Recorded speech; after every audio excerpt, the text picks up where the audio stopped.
Dairy. We all grew up on it. Milk, yogurt, cheese, sour cream, ice cream. What else can fill you up so fast? It's already in the fridge. You can grab and go easily. Here's why I quit dairy for 90 days. So I consumed a lot of dairy growing up. Being Pakistani, my mom instilled it in me. And I kid you not, as a kid until college, I would drink 3 cups of milk every single day. And I was be taking yogurt to school, string cheese to school, drinking chocolate milk at school. I was a dairy consumer. And in the school's lunchroom, I'm in America, a lot of my audience is international, there'd be these posters saying got milk, and it'd be these famous like celebrities holding like a cup, or athletes holding a cup of milk and with like a milk mustache, like, implying that you should drink milk. And teachers were told and parents were told, they were pushed this narrative that dairy is the cure-all for bone health. If you don't drink milk, you're gonna have weak, brittle bones and be a loser. And the dairy industry got these posters in schools and pushed this message out by bribing lawmakers in this country to push this narrative. So all of us as kids were pushed to constantly drink milk if you want to be healthy and strong. However, every single day I would feel bloated, constipated, have some like digestive issues. I'd have the occasional like stomach pain and stomach cramps, but I didn't know that this was not normal. I assumed that everybody felt this way because that's how I felt. It was only up until college where I drastically increased my dairy consumption even more. From having these like big, like these massive protein shakes that are like the size of like this water bottle, just filled with milk and the protein powder. And I started to feel like really bad. And I was talking to my friends about this. Like, do you guys like hold in your farts the whole day? Like, are you guys like having like this sluggish like thing? How are you guys so fast in kickboxing? I'm like so slow to move around. Like, we're all eating the same food at the dining hall. Like, why do you guys feel like this?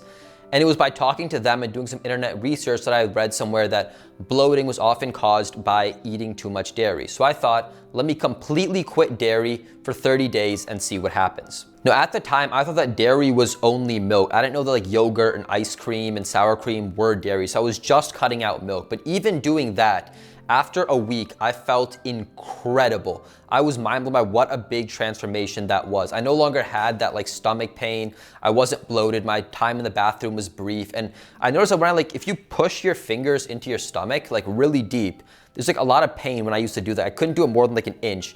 And now I can do it like all the way to like 4 inches, because my stomach's not like filled up with all that gas that it used to be. However, most surprisingly, my skin started to drastically clear up. Back in high school and college, I had a terrible, like brutal acne where I deleted like a lot of photos of myself in early high school. And I'm still left with these like pretty deep acne scars I was working on fixing. But back then when I quit dairy, I'd stopped getting new breakouts. Existing ones were still there, they weren't getting any better, but as the weeks went by, I was not getting a single pimple, a little bit of acne anywhere on my face, and I was just getting breakouts like on a regular basis. And as more time went by, I started to see more improvements. In kickboxing especially, I used to be like very slow and sluggish, so I just like block or just constantly throw jabs, because I wasn't explosive enough to move around my opponent. I was just getting them to wear out and just keep my distance. But all of a sudden, without those stomach pains and cramps, I was fast. I was lightning fast. I was jab, boom, kick.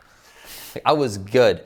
So I was talking to my friends like, yo, like, you're getting a lot better now. You're doing some training. No, I'm just quit dairy. And just like that, I was much faster. And lastly, I noticed when I was focusing on work at school, I was a computer science major back then, I was able to focus for much longer periods of time and stay attentive. Now, not that this is a direct correlation to quitting dairy, but I think previously, sitting down, being bloated, having these like stomach cramps, like trouble digesting, I was like half on my mind, like, is there a bathroom around here? How long can I sit for? Versus now I can just productively stay focused without worrying about what's happening in my stomach. You might be thinking like, are these benefits real? Like, did I actually, like my life improve that much just from quitting dairy? And yes, absolutely true. In fact, during those first few weeks, it was so crazy. I had to like look up in Google, like, why is this the case? How can this one carton of milk be doing this much damage to my stomach? And I was surprised to find out that between 30 to 50 million Americans are lactose intolerant. Now, what that means is in dairy products like milk, there is lactose. And if you're lactose intolerant, then you don't have an enzyme called lactase. Lactase is what's used to break down lactose, which again comes from those dairy products. And that's what causes the pain, the digestive issues, the stomach cramps, because your body cannot break down that lactose because it doesn't have enough lactase. It doesn't have any lactase enzyme. Now, looking at this further, it turns out that 80% of African Americans and Native Americans are lactose intolerant, and it's about 90% of Asian Americans, but it is much less with Northern like Europeans. They're about like 20%. If you look at this globally, that means that 75% of the world is lactose intolerant.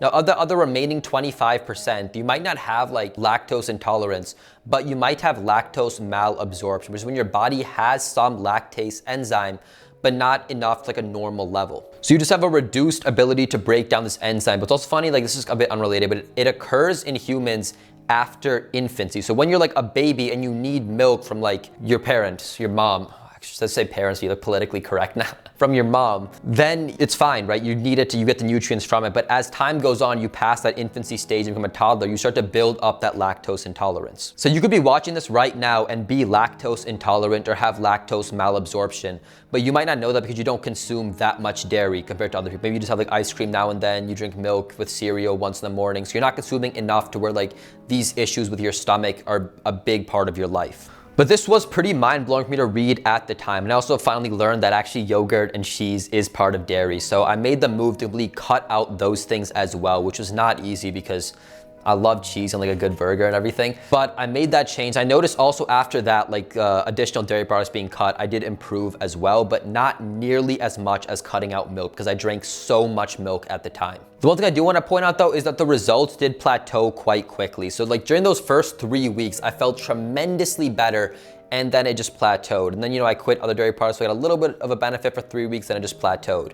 It wasn't like, oh, it got exponentially better as time went on.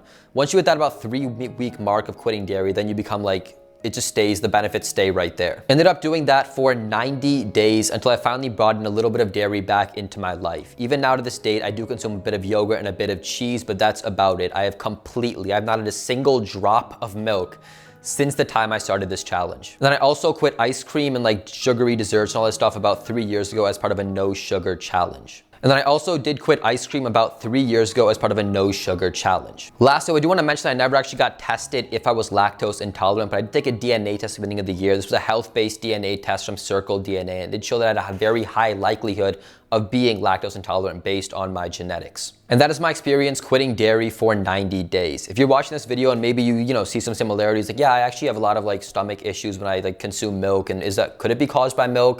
And you're also thinking like, wait, is it possible that like I'm Asian or I'm African American, I could possibly be lactose intolerant? Definitely play around with it, mix up your diet a bit to see what works for you. Diet will have a massive impact on how you feel on a day-to-day basis and what even goes on in your head. So play around with it to find the perfect diet for you. And similarly, if you're looking into more ways to improve your life, want to learn more about health and success, check out the other videos on my channel and subscribe. Thank you for watching, and remember, don't wait for tomorrow, be good today.